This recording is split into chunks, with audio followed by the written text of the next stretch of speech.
Hello, everybody. My name's Joanne Orr, and I've been asked by Nikki Locke to talk to you about two case studies in a book that is about to be printed called Practitioner Perspectives on Intangible Cultural Heritage. I produced this book as an introduction to the field of intangible cultural heritage, but through the lens of the UNESCO 2003 Convention for the Safeguarding of Intangible Cultural Heritage, or ICH, living culture, living heritage, as it's often known. There are 30 case studies in the book with chapters ranging from the context of museums, repatriation, decolonization, but also intellectual property rights, inclusive growth, creative industries, and sustainable development. So the first case study I'm going to talk about was placed in the sustainable development chapter, and I asked practitioners where they thought their example and case study should be placed within the context of the book. So this first one was facilitated by the British Council Vietnam, and an interview with Phu Van Ngoy, Mr. Phu Van Ngoy, who was the director of weaving in the Miniep village, Cham village. So this was a legacy project from the Digital Heritage Collection, which ran from 2021 to 2022. The two main objectives of the project was to restart the weaving of the old patterns.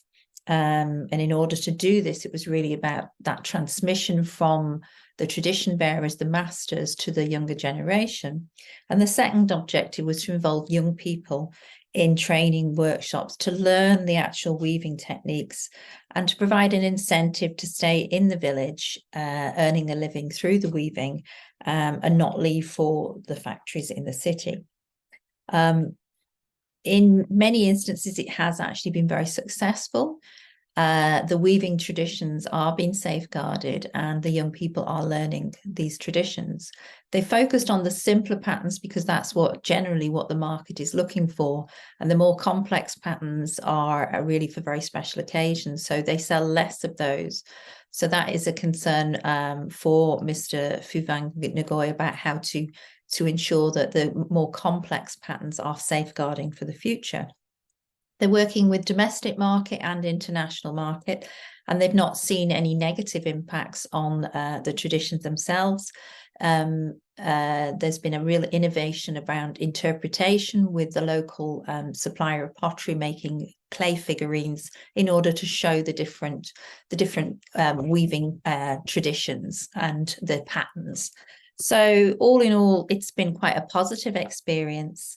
And one of the things that Mr. Phu Van Ngoy was most proud of is that all of the young people who participated in the project and the training have remained in the village.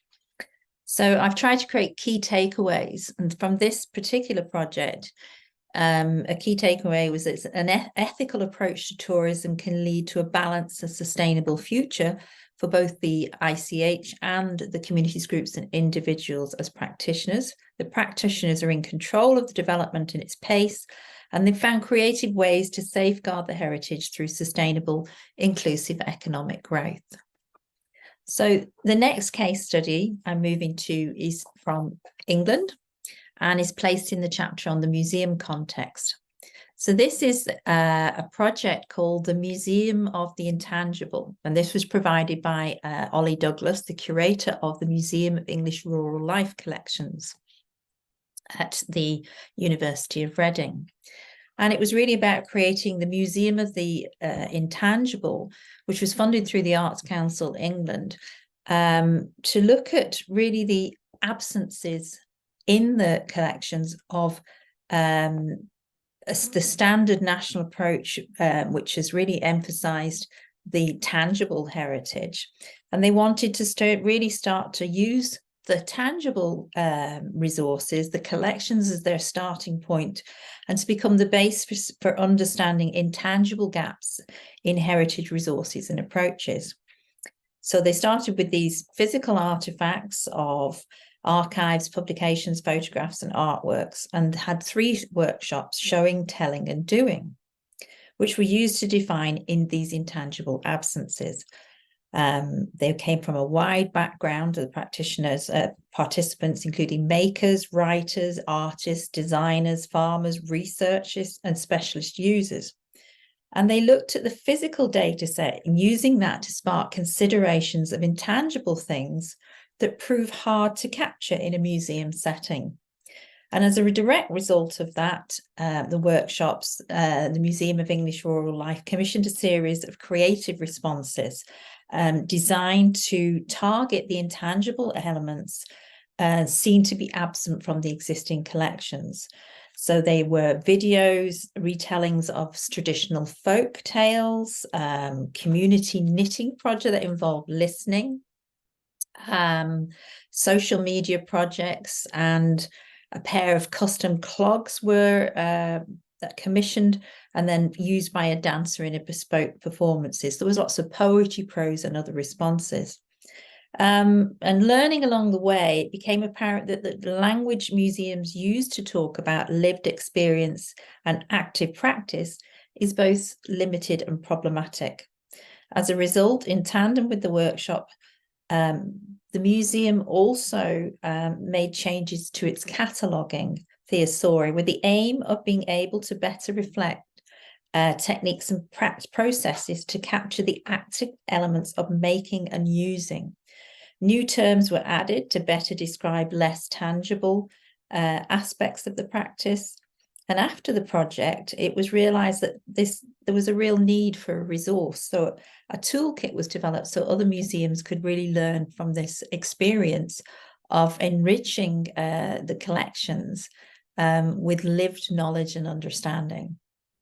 So it's been a project that keeps on providing outcomes for the museum. So key takeaways from this one: a participative project helping the museum engage better with its main theme of rural heritage through ICH, introducing collaborations with contemporary living heritage through a commissioning of creative responses, explored the missing intangible elements in the collections. This revealed the potential to engage with ICH beyond the terminology and frameworks of the 2003 convention, which at this point in time the UK has not ratified. So that gives you a flavour. As I say, there are 30 case studies in total. Some are interviews and some have been written by practitioners. So hopefully that gives you a little bit of interest to spark future reading, research and thinking on the subject of the world of intangible cultural heritage and how it can help shape and help us share our future together through this incredible diversity of living heritage. Thank you.